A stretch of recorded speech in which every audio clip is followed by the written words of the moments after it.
இந்த Jeffrey Epstein சாகா வரத்தை தேடி அலைஞ்ச சோகமான கதையை பற்றி தான் இன்றைக்கி நம்ம பார்க்க போகிறோம். This is Epstein files part 3. 2008 முதலாக இவனை வந்து ஒரு பாலியல் குற்ற வழக்கில் கைது பண்ணுறாங்க.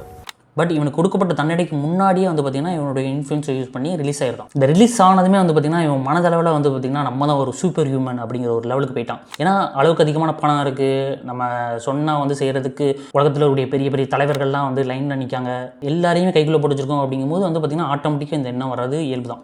ஸோ நம்மளுடைய ஜெனட்டிக்ஸை வந்து பரப்பி இந்த உலகம் முழுக்க நம்ம ஆளணும் அப்படிங்கிற ஒரு எண்ணம் வந்து இவனுக்கு வருது. ஸோ அது சம்மந்தமாக வந்து ரிசர்ச் பண்ணுறதுக்கு நிறைய டாக்டர்ஸ்லாம் தேடி அலைகிறான். அப்போ தான் வந்து பார்த்திங்கன்னா 2010 அந்த டைமில் ஹார்வர்ட் யூனிவர்சிட்டியுடைய ஜெனடிஸ்ட் ஜார்ஜ் ஹர்ச் அப்படிங்கிற ஒருத்தர் வந்து மீட் பண்ணுறான். அவர் வந்து என்னென்னா நியண்டர்தால் மனிதர்களை வச்சு கிறிஸ்பர் அப்படிங்கிற மாதிரியான ரிசர்ச், ஜீன் எடிட்டிங்லாம் பண்ணக்கூடிய ரிசர்ச்லாம் பண்ணிட்டு இருக்காரு. அவர் போய் பார்த்து ரிசர்ச் இன்னும் ஸ்பீடாகுங்க அப்படிங்கிற மாதிரி நிறைய ஃபண்டிங்லாம் வந்து கொடுத்துருக்கான். இதே டைமில் தான் ஹார்வர்ட் யூனிவர்சிட்டியோட ஒரு ப்ரொஃபஸர் ஒருத்தர் ஜோசப் தக்குரியா அப்படிங்கிற ஒருத்தரை வந்து மீட் பண்ணி ஹார்வர்ட் யூனிவர்சிட்டிக்குள்ளெல்லாம் போயிட்டு அதோடைய பெர்சனல் ஜீனோம் ப்ராஜெக்ட்லாம் வந்து போய் கலந்துட்டு இருக்கான். அது மட்டும் இல்லாமல் இவனுடைய தசைகள், இவனுடைய தோள்கள்லாம் வந்து வயசாகாமல் தடுப்பது எப்படி அப்படிங்கிற மாதிரிலாம் ரிசர்ச் பண்ணணும் அப்படிங்கிறதுக்காகலாம் வந்து பார்த்திங்கன்னா நிறைய ரெடி பண்ணியிருக்காங்க. $193,000 வரைக்கும் வந்து பார்த்திங்கன்னா எஸ்டிமேட்லாம் போட்டிருக்காங்க. பட் இது எதுவுமே வந்து ப்ராக்டிக்கலாக நடக்கலை. ஏன்னா அந்த டைமில் வந்து பார்த்திங்கன்னா இந்த ரிசர்ச் எல்லாமே வந்து ஸ்டார்டிங் ஸ்டேஜில் இருந்துச்சு. தென் நிறைய இடத்துல வந்து பார்த்திங்கன்னா இந்த மாதிரியான க்ளோனிங்லாம் வந்து பார்த்திங்கன்னா தடை செய்யப்பட்டுருந்துச்சு.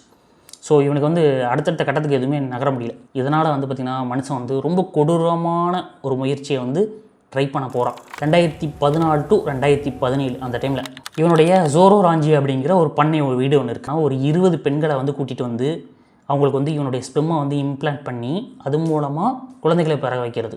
இது சக்ஸஸ் ஆகிடுச்சுன்னா அதுக்கடுத்ததான் வந்து பார்த்திங்கன்னா இன்னொரு 20 பெண்கள். ஸோ லிட்ரலி வந்து ஒரு மனித பண்ணையை உருவாக்கணும் அப்படிங்கிற ஒரு முயற்சியில் வந்து இறங்கியிருக்கான். எந்தளவுக்கு கொடுமை வச்சுருக்கான் பாருங்களேன். இது சம்மந்தமாக வந்து பார்த்திங்கன்னா நிறைய ரிசர்ச்சர்ஸ், சயின்டிஸ்டெல்லாம் வந்து போய் மீட் பண்ணி ஐடியாலாம் கேட்டுட்டு இருந்திருக்கான். பட் இதுவுமே வந்து பார்த்திங்கன்னா எதுவுமே நடக்கலை. அதே நேரத்தில் வந்து நம்ம வந்து இறந்து போயிடுவோமோ அப்படிங்கிற ஒரு பயமும் இவனுக்கு இருக்குது. கிரையானிக்ஸ் சம்மந்தமான ப்ராஜெக்ட்லாம் வந்து பார்த்திங்கன்னா நிறைய கோடி ரூபா வந்து ஃபண்டிங் பண்ணுறான். அதாவது நம்ம இறந்துட்டோம்னா நம்மளோட உடம்பு வந்து -196 டிகிரி செல்சியஸில் நைட்ரஜனில் வந்து உரைய வைக்கிறது. ஃபியூச்சரில் வந்து இறந்தவங்களெல்லாம் உயிர்ப்பிக்கிற மாதிரியான மருந்துகள்லாம் கண்டுபிடிச்சிட்டாங்கன்னா அது மூலமாக நம்மளை எழுப்பி விட்ருவாங்க. ஸோ இந்த ரிசர்ச்சில் வந்து நிறைய ஃபண்டிங்லாம் வந்து கொடுத்து எப்படியாவது என்னை காப்பாற்றிருங்களா ஃபியூச்சரில் அப்படிங்கிற மாதிரிலாம் வந்து பண்ணியிருக்கான். இதுக்கப்புறம் 2018 லாஸ்ட்டாக வந்து பிரியான் பிஷப் அப்படிங்கிற ஒரு பயோ ஹேக்கரை வந்து மீட் பண்ணி ஜெனட்டிக்கலாக மாடிஃபிகேஷன் பண்ணி டிசைனர் பேபி உருவாக்குறேன் அப்படின்லாம் வந்து பார்த்திங்கன்னா முயற்சி பண்ணிகிட்டு இருக்கான் இல்லீகலாக. அவனுக்கும் வந்து நிறைய கோடி ரூபா செலவழிச்சு கொஞ்சம் சீக்கிரமாக முடிச்சு கொடுறா அப்படிங்கிற மாதிரிலாம் வந்து பார்த்திங்கன்னா ஃபண்டிங்லாம் கொடுத்துருக்கான். பட் 2019 ஜூலையில் இவனை அரெஸ்ட் பண்ணிட்டாங்க. யோசிச்சு பாருங்கள் எந்த அளவுக்கு பணபலம், அதிகார பலம், உலகத்தில் முக்கியமான தலைவர்கள் எல்லாருமே கைக்குள்ளே இருக்காங்க. ஆனாலும் இவன் நினச்சது எதுவுமே நடக்கலை. சாகாவரம் சோக கதையாக முடிஞ்சிருச்சு. 2019 ஆகஸ்ட்டில் மர்மமான முறையில் இறந்துட்டான். மறுகையா